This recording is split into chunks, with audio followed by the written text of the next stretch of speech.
Liberté de manifester, liberté de manifester, liberté de manifester, liberté de manifester, liberté de manifester, liberté de manifester, liberté de manifester. C'est pas la dame. Partirez pas d'ici. Liberté de manifester, liberté de manifester, c'est pas la dame comme ça. C'est ça, les mal, les mal, les mal.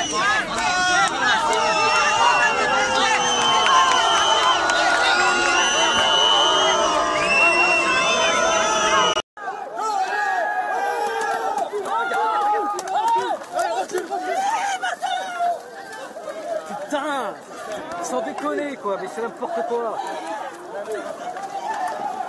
Cette militante de l'association Attac est tombée lors d'une charge des forces de l'ordre dans une zone qui avait été interdite de manifestation. Gravement blessée à la tête, elle reste hospitalisée, mais ses jours ne sont plus en danger. Il reste à déterminer maintenant, David Di Giacomo, comment cela a pu arriver. Dans quelles circonstances exactes cette militante de 73 ans est-elle tombée lors de la charge des policiers ? Pour le savoir, le procureur de Nice a ouvert une enquête afin de rechercher les causes de ses blessures.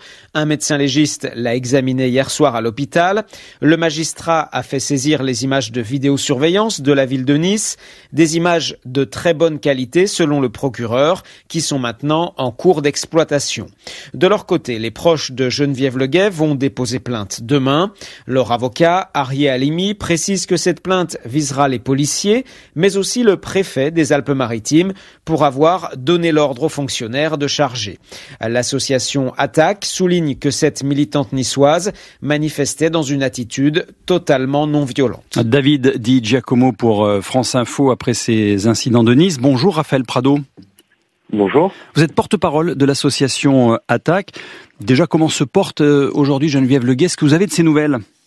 Alors c'est difficile d'avoir des nouvelles précises, mais les dernières nouvelles que j'ai eues via la famille sont un peu moins rassurantes que ce que vous venez de donner, c'est-à-dire qu'en fait elle va passer un scanner demain matin et pour l'instant les médecins se refusent de donner vraiment leur diagnostic. Donc on est assez inquiet, on sait qu'elle a de nombreuses fractures notamment au crâne et on est assez inquiet pour son état de santé et on est un petit peu énervé de voir que certains se sont permis, notamment M. Estrosi, de la déclarer légèrement blessée hier, alors que manifestement c'est une blessure assez sérieuse. Oui, assez grave, on dit bien gravement blessée, mais alors elle a été touchée essentiellement à la tête, c'est ça, quand elle est tombée, vous avez des infos sur les circonstances de sa chute ? Les images sont très très claires. On la voit devant le cordon de police en train de scander liberté de manifester avec un drapeau de la paix. Vous savez, le drapeau arc-en-ciel, symbole des mobilisations intermondialistes pour la paix. Elle est dans une attitude parfaitement non violente. Elle ne représente aucune menace pour les forces de l'ordre. Et puis, comme le rassemblement avait été interdit, on pourra en reparler d'ailleurs, on peut se demander pourquoi est-ce qu'il était interdit alors qu'il n'y avait eu aucune dégradation à Nice lors des précédentes manifestations. Comme le rassemblement avait été interdit, les policiers ont donc encerclé les manifestants et ont donné une charge policière assez violente. Et on voit bien sur les images qu'effectivement à ce moment-là, elle tombe et elle heurte un poteau. C'était des espèces de poteaux pour protéger le tramway. Et donc elle tombe sur la tête et elle se blesse violemment. On est très choqués aussi de la suite des images puisque ce qu'on voit tout de suite c'est qu'elle est au sol dans une plaque de sang et la police refuse aux street medics qui étaient sur place d'intervenir. C'est-à-dire qu'on a une équipe de médecins sur place qui sont là exprès pour ce genre de cas et les policiers non seulement refusent qu'ils interviennent mais en plus les embarquent. Ils ont fait plusieurs heures de garde à vue. Donc on est en droit de se poser quand même des questions. On a hâte que la justice fasse la lumière sur ce qui s'est passé parce que c'est assez inquiétant d'une dérive maintenant qu'on constate samedi après samedi mais qui a été encore plus marquante cette fois-ci. C'est-à-dire qu'on nous fait croire que les gilets jaunes sont tous des casseurs, des violents, des factieux. On nous les présente comme une espèce d'ennemi intérieur contre lequel il faudrait mobiliser l'armée. Après, faut pas s'étonner que ça finisse comme ça. Sauf qu'on voit bien que c'est une militante qui est vraiment à l'opposé de ce qu'on voudrait nous faire croire, encore une fois, totalement pacifique, qui est là en train d'affirmer un droit fondamental en démocratie, qui est le droit de manifester, d'exprimer ses désaccords dans la rue. Raphaël, on va revenir dans un instant sur la polémique et les questions que vous posez, mais juste un mot encore sur Geneviève Leguet. Quel est son rôle au sein d'Attac ? Je crois que vous la connaissez bien, c'est une militante ancienne d'Attac ? Ah, c'est une militante historique d'Attaque, mais j'ai envie de dire de tous les combats progressistes dans les Alpes-Maritimes, hein, par exemple sur la Palestine, pour le coup, très engagée sur le commerce équitable, sur les questions féministes, c'est une militante syndicale, c'est aussi une militante politique. Dans Attaque, c'est une militante donc qui est très présente et qui est actuellement une des porte-paroles d'Attaque 06. Donc oui, effectivement, moi il se trouve que j'ai milité dans le 06, donc je la connais bien, et les images que je vois, c'est exactement elle, c'est-à-dire quelqu'un qui est déterminé et qui va certainement pas se laisser intimider quand on lui dit qu'elle n'a pas le droit de manifester.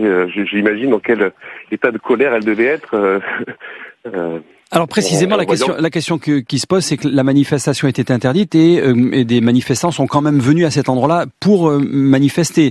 Donc on peut aussi s'interroger sur cette démarche-là. Ah mais moi je me pose pas cette question, je la pose dans l'autre sens. Parce que si on commence à s'habituer à des interdictions de manifestation sans aucune raison, hein, je redis ce que j'ai dit tout à l'heure, il n'y a eu aucune dégradation à Nice lors des 18 premières manifestations de Gilets jaunes.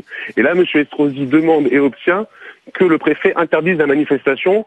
On comprend maintenant que c'est plus ou moins parce que Xi Jinping arrive aujourd'hui, mais pourquoi le président chinois ne pouvait pas supporter qu'il y ait des manifestations la veille? Enfin, c'est absolument ridicule. Donc, si on commence à dire, puisque c'est interdit, alors on manifeste pas, eh bien, c'est peut-être le moyen que le gouvernement pense, le moyen par lequel le gouvernement pense mettre fin au mouvement des Gilets jaunes, mais ça ne marchera pas. Ce n'est pas par la répression que vous allez empêcher une contestation de s'exprimer et le sentiment d'injustice sociale de s'exprimer. Donc, bien sûr, on pourrait dire qu'est-ce qu'elle faisait là. Eh ben, elle faisait là. Elle était précisément en train de dire que dans une démocratie, on a le droit d'exprimer ses opinions de manière pacifique dans la rue et qu'il n'est pas juste, il n'est pas normal, il n'est pas tolérable que dans une démocratie, on interdise des manifestations. Je vais poser une question de manière un peu provocante. Si les images qu'on a vues hier avaient été tournées au Venezuela ou en Russie, qu'est-ce qu'on entendrait aujourd'hui? Comment réagiraient les responsables politiques? Comment réagiraient les médias? Est-ce qu'on est encore en démocratie quand une personne comme ça, militante non violente, se fait blesser grièvement uniquement parce qu'elle a voulu manifester? Je sens de l'émotion et de la colère dans votre voix, Raphaël Prado. Est-ce que vous avez eu des informations sur le pourquoi de cette charge, puisqu'effectivement ces gens étaient très pacifistes? Pourquoi l'ordre a été donné de charger à votre avis? Et est-ce que vous avez cherché à le savoir? Mais tout simplement parce que la manifestation était interdite. Et pendant toute la semaine, on nous a dit que c'était plus des manifestants. À partir du moment où c'était une manifestation interdite, on nous a expliqué qu'on pouvait, y compris leur tirer dessus quasiment. J'exagère à peine. Donc là, tout simplement, c'était interdit. Donc le préfet a donné l'ordre de disperser. Première sommation, deuxième sommation, troisième sommation. Geneviève, elle n'a pas voulu se laisser intimider. Elle est restée sur place, droite, encore une fois, totalement non violente et pacifique. Et c'est à cette occasion-là qu'elle a été blessée. Mais alors, quelle action va mener Attaque au-delà de la plainte de la militante? Vous associez évidemment à cette plainte? Vous allez mener vous aussi une action en justice séparément?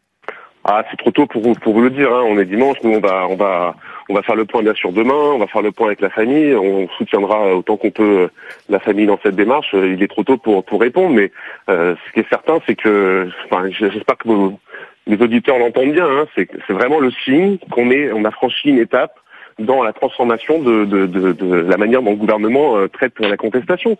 Ça fait maintenant 19 semaines que les Gilets jaunes manifestent dans la rue en disant que ce n'est plus possible de faire des cadeaux fiscaux aux plus riches, que ce n'est plus possible de mener une politique aussi injuste. Et la seule réponse qui est donnée, c'est une réponse répressive. Ça ne marche pas comme ça. Merci beaucoup. Merci beaucoup pour ce témoignage. Raphaël Prado, porte-parole de l'association Attaque, en direct sur France Info.